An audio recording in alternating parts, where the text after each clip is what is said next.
কৃষিপ্রেমী এবং ফুলপ্রেমী দর্শকবৃন্দ, আসসালামু আলাইকুম। আমি এখন নরসিংদীর সেই আগরিয়াকান্দি নদীর পাড়ে একটা জায়গা। সম্প্রতি আপনারা জেনেছেন যে এই অঞ্চলে সূর্যমুখী ফুলের চাষ হচ্ছে। আমি আজকে সকালে ঢাকা থেকে রওনা করে এখানে এসেছি একটু আগে, বাট ব্যাড লাক যে আজকের ওয়েদারটা খুবই গ্লুমি, অর্থাৎ সূর্যমুখী ফুলের কাছে এসে সূর্য দেখা পাচ্ছি না। চমৎকার একটা জায়গা এবং ফুলগুলির সাইজ অনেক বড়, মাশাআল্লাহ। অনেক দর্শনার্থী এখানে এসছে এই বাগানে ঘুরতে। এই বাগানটি একদম নদীর ধারে, আসতে বেশ কষ্ট হচ্ছে ঢাকা থেকে। আসলে ট্রাফিক ছিল, যদিও ঢাকা থেকে এটা দূরত্ব খুব বেশি না, নিয়ার অ্যাবাউট হয়তো 50 কিলো হবে, বাট রাস্তায় ট্রাফিক ছিল। প্রচুর লোকজন এখানে এসে ঘুরতে বিভিন্ন জায়গা থেকে। বেশ ভালো একটা এরিয়া নিয়ে এই সূর্যমুখী ফুলের বাগান। যদিও আমার মনে হয় এটা বাণিজ্যিক চাষ নয়, জাস্ট যারা ট্যুরিস্ট, যারা ফুল পছন্দ করেন। আর যেহেতু সূর্যমুখী ফুলটা খুব কম সময়ের জন্য থাকে, হয়তো হার্ডলি আমার মনে হয় যে ম্যাক্সিমাম গাছ দেখতে পাচ্ছি যে ফুল ঝরে পড়ছে, কিছু গাছে হয়তো আছে, বাট আমার মনে হয় না যে 10 থেকে আর 12 দিন এগুলো থাকবে। রোদ নাই, যার জন্য ছবিগুলি খুব একটা ভালো হবে না মনে হচ্ছে। তারপর চেষ্টা করব আপনাদেরকে আমি এই বাগানের যে সূর্যমুখী ফুলগুলি আছে, পাশেই আরেকটি ফুলের জায়গা দেখলাম যেগুলিতে প্রচুর পিটুনিয়া ফুল আছে, ওখানেও যাব, তারও ভিডিও ধারণ করব। কিছুটা রোদ হলে, মানে মিডিয়াম রোদ হলেও বোধহয় একটু ভালো লাগতো। তারপর আলহামদুলিল্লাহ ভালো লাগতেছে, হলুদের মাঝে আসতে পেরেছি। তা আমি আপনাদের সবাইকে এই বাগানটা একটু দেখানোর চেষ্টা করব। ধন্যবাদ সবাইকে। হলুদে ভরপুর সূর্যমুখী ফুল। আমরা জেনেছি যে সূর্যের দিকে তাকিয়ে থাকে, এই জন্য যেহেতু সে সূর্য দিকে মুখ করে থাকে, এই জন্য তার নামকরণ হয়েছে সূর্যমুখী ফুল। পুরো এলাকা হলুদে ভরপুর, অসম্ভব সুন্দর লাগছে জায়গাটা। যদিও আজকে সূর্যের দেখা মেলেনি, অনেক সুন্দর একটি জায়গা। আপনি চাইলে এখানে ঘুরে আসতে পারেন। ধন্যবাদ।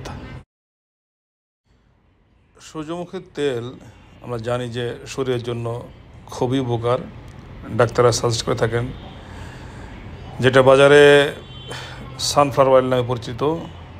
বেসিক্যালি এই তেলগুলি বিভিন্ন কান্ট্রি থেকে ইম্পোর্ট করা হয়।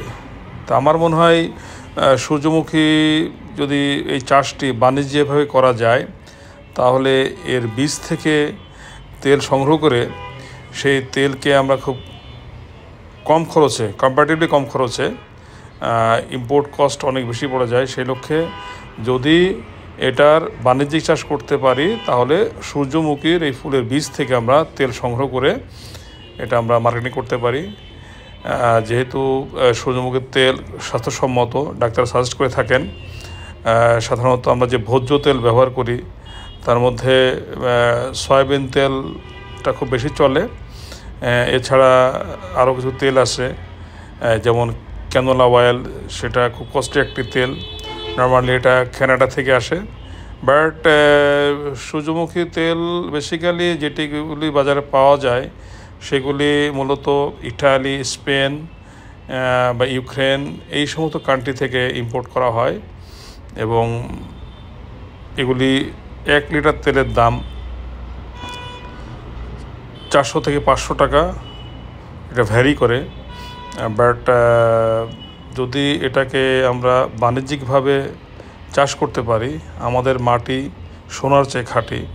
এমন কোনো ফসল নাই বা ফল নাই যে দেশে হচ্ছে না, বা ফুল নাই যে হচ্ছে না। কাজেই আমার মনে হয় যে আমাদের যারা কৃষিবিদ আছেন তারা এটা নিয়ে ভাবতে পারেন, যেহেতু এটার ভোজ্য তেল খুবই স্বাস্থ্যসম্মত। কাজেই শুধু সৌন্দর্যের জন্য নয়, এটাকে আমরা বাণিজ্যিকভাবে চাষাবাদ করে এবং সূর্যমুখীর ফুলের যে বীজ যখন ফুলটি পরিপক্ক হয়ে ঝরে পড়ে ফুলগুলি, তখন এই বীজগুলি শুকিয়ে আমরা যেভাবে সরিষার তেল আমরা সংগ্রহ করি সরিষা থেকে, ঠিক তেমনিভাবে এই সূর্যমুখীর ফুলের বীজ থেকে আমরা যেটা সানফ্লাওয়ার অয়েল বলি, এটাকে আমরা সংগ্রহ করতে পারি এবং আমরা মার্কেটিং করতে পারি। এটা নিয়ে আমার মনে হয় যারা কৃষক ভাই আছেন বা কৃষিবিদ আছেন তারা ভাবতে পারেন। এখানে হয়তো আমি দেখেছি 8 থেকে 10 বিঘা সূর্যমুখী ফুল যারা চাষ করেছেন নদীর খুব পাশেই, যেহেতু নদীটা একটু ঢালু টাইপের জায়গা, দেখতে ভালো লাগতেছে, মনে হচ্ছে একটা গ্যালারির স্তরে স্তরে সূর্যমুখী গাছগুলি সাজানো আছে। বেসিক্যালি এটা একটা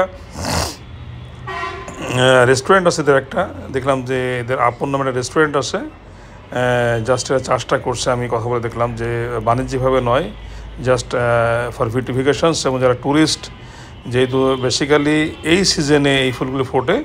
এবং যেটা জানতে পেরেছি যে নদীর একটা চরের উপরে এটা এই বাগানগুলি, ওনারা বললেন যে 3 মাস পরে বা 4 মাস পরে এই জায়গাগুলি ডুবে থাকে, পানি নিচে চলে যায়। সো শুষ্ক মৌসুমে বেসিক্যালি তারা এইটা গত 3 বছর ধরে পরীক্ষামূলকভাবে তারা এগুলি চাষ করতেছে। বাট ব্যাপক সাড়া পেয়েছে এবং প্রচুর দর্শনার্থী। আমি যখন আসার পর থেকে দেখতেছি লোক আসতে আসে নেরাবোট প্রায় 3 থেকে 400 লোক, এবং তারা অনেক দূর দূরান্ত থেকে আসতেছে, পার্টিকুলারলি ঢাকার বিভিন্ন এলাকা থেকে আসতেছে। রিসেন্টলি এই সূর্যমুখী ফুলের বাগানের যে প্রচার প্রচারণা হয়েছে ফেসবুকের মাধ্যমে বা ইউটিউবের মাধ্যমে, সেই জন্য বোধহয় অনেকে আগ্রহী হয়ে এখানে আসতেছেন। চমৎকার লাগতো যদি সানলাইট থাকতো, টোটালি সানলাইট নাই, কুয়াশাচ্ছন্ন এলাকা। তারপরে যেহেতু হলুদ ফুল, তারপরও দেখতে ভালো লাগতেছে, বাট একটু সানলাইট থাকলে পরে বোধহয় এর উজ্জ্বলতাটা আরও ফুটে উঠতো। আপনারা চাইলে এই বাগান ভ্রমণ করতে পারেন, তবে যেটা মনে হচ্ছে যে হয়তো আর 10 থেকে 15 দিন হয়তো ফুলগুলি থাকবে। যদিও তারা দেখলাম পাশের জমিতে আবার নতুন করে তারা চারা রোপণ করছে, বাট টোটাল যে এরিয়াটা নিয়ে বাগান, সেই বাগানে ম্যাক্সিমাম ফুলই আপনার ঝরে পড়ছে বা পেকে গেছে ফুলগুলি বলা চলে। অর্থাৎ এখন এই সূর্যমুখী ফুলের বীজগুলি যদি কেউ সংগ্রহ করে, আমি একটু যেটা বললাম, যদি তেল বানাতে পারে তাহলে ভোজ্য তেল হিসাবে ব্যবহার করা যেতে পারে। এটাকে চিন্তা করতে পারে কোনো কৃষিবিদ হোক বা যারা বাণিজ্যিকভাবে সূর্যমুখী চাষ করে থাকেন, তারা ভালো বলতে পারবেন। ধন্যবাদ সবাইকে। আমি পুরো বাগানটা ঘুরেছি এবং যেহেতু ফুলগুলি সবই দেখতে একই রকমের, কাজে অনেকে মনে হতে পারে যে হয়তো আমি একই ফুলের ছবি বারবার নিয়েছি, আসলে ঠিক তাই নয়। আমি এই যে পুরো বাগানটি প্রায় অলমোস্ট 10 বিঘার মতো আর কি, যেটা জেনেছি আর কি, পুরো বাগানটা ঘুরেছি। চমৎকার একটা বাগান, দেখার মতো। বেসিক্যালি আমি দেখলাম এখানে যারা এসছে সবাই খুব নামি দামি ক্যামেরা এবং ক্যামেরাম্যান নিয়ে এসছে, যাদেরকে দিয়ে তারা ভিডিও শ্যুট সহ ছবি তুলতেছে। বিশেষ করে টিনেজ মেয়েরা, ছেলেরাও আছে, বাট অনেক মহিলারা আছেন যারা এর ভিতরে যে বিভিন্ন কালারের ড্রেস ম্যাচিং করে সূর্যমুখীর সাথে আসলে তারা ছবি তুলতেছেন। অনেক দূর দূরান্ত থেকে অনেক দর্শনার্থী এসছেন। চমৎকার জায়গা এটি।